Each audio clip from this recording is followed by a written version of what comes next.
Hello everyone and welcome back to the Swift Academy. In today's video we are going to talk about colors.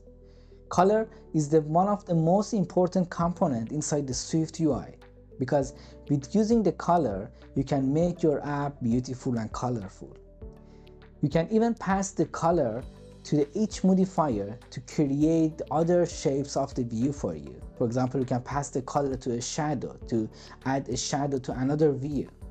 Or even you can create your own customized color that can behave in different environments, just like as the light mode or the dark mode. So be with me and subscribe to this channel to learn more and learn everything about SwiftUI fundamentally.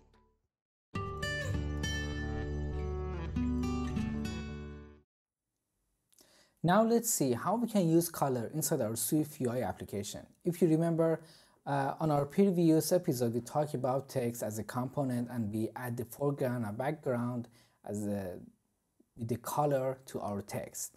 Now we are talking about the color specifically. So I'm going to create a new file here and call it as the color bootcamp.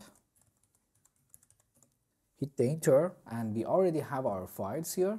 Wait a second to our canvas to be loaded, and as usual it has the text as the preloaded from the Xcode. I'm going to comment it out and just typing the color dot red, for example, and wait for our canvas. As you can see, the color occupied the whole view.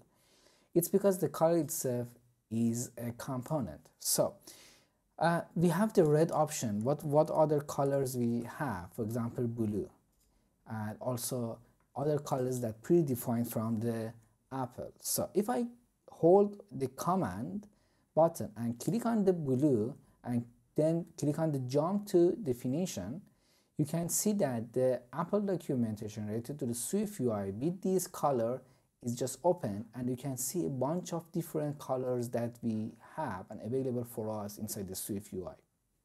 We have also the primary and secondary. I'm going to talk about it a little bit later, but these are all just the colors that we can use inside our SwiftUI application. But how we can use the custom colors, I'm going to talk it in this bootcamp series as well. So let's jump back to our color here and talking about that primary that I just showed you. So you remember that if we have a text, we can specify a foreground color for our text. So dot foreground color and color. If I choose, for example, black for our color, and then we are going to use our application in the dark mode by changing the scheme to the dark, what will happen to our text color?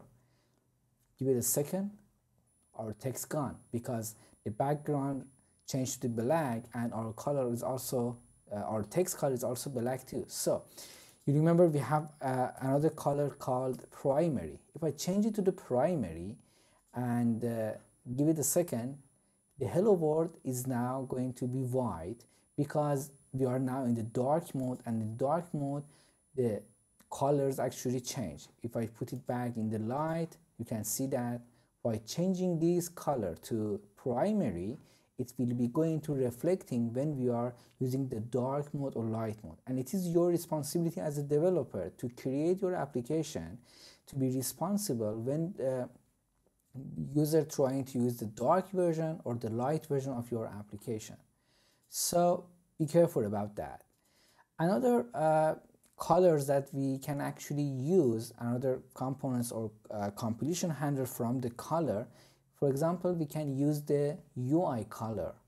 UIColor is something from the UI kit. We are not going to talk about UI kit in this series, but there are a bunch of the good color predefined inside the UI kit. Maybe we can use that. So one of the best approach in the UI kit in case of the colors is the system colors. All these system colors are natively responding to the light mode or the dark mode. For example, if I'm choosing the system, for example, gray 5 as the color for our text here, in the light mode, it will be a little bit grayed out. And if I change it to the sorry, the scheme to the dark, it will be responding to the dark mode with the text as well. I'm going to change it, for example, system gray 1. So system gray, yeah, you don't have the 1. Okay, you see it's now a little bit gray with the lighter gray, but if I change the scheme to the light, we will have it as the darker version inside the light mode. So this is all the benefits from the color, that we can even leverage the UI kit colors inside our SwiftUI application. So now let's give a background to our text. Background, and as I said, we can add a component as a background to each component we have, and the color itself is a background, so I'm going to add a background to it and call it as the red. But as you can see, we are just using the color that Apple provided for us. How about if we want to create our own color? If we open the parentheses for the color here, we have the name in front of it, and this name referring to what kind of the color we already defined, but where. You remember when we added the icon, we want to add the icon to our application, I told you that we have an assets folder here. So inside the asset folder, we can even add the color. So by clicking on the assets and click on the plus icon, you can have the color set. Click on the color set, name it as, for example, my color, and you have two type of the color that you can specify, one for the any appearance and one for the dark mode. Here you can specify your color based on your design that UI designer on your team or your colleague actually provided for you. You can specify it. So click on the color, click on the last tab here as the inspector.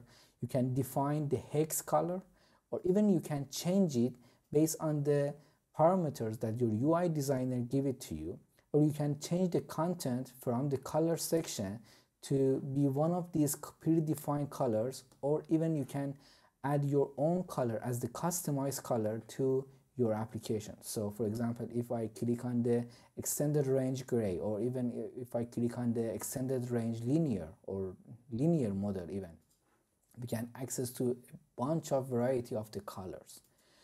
Or we can use the 8-bit colors that having an extended versions of the 0 to 255 of the colors. We can change it, and as you can see, it will be changed itself here. So I'm going to create, for example, such this color here, and for the dark mode, I'm going to change it to, for example, a little bit more blue.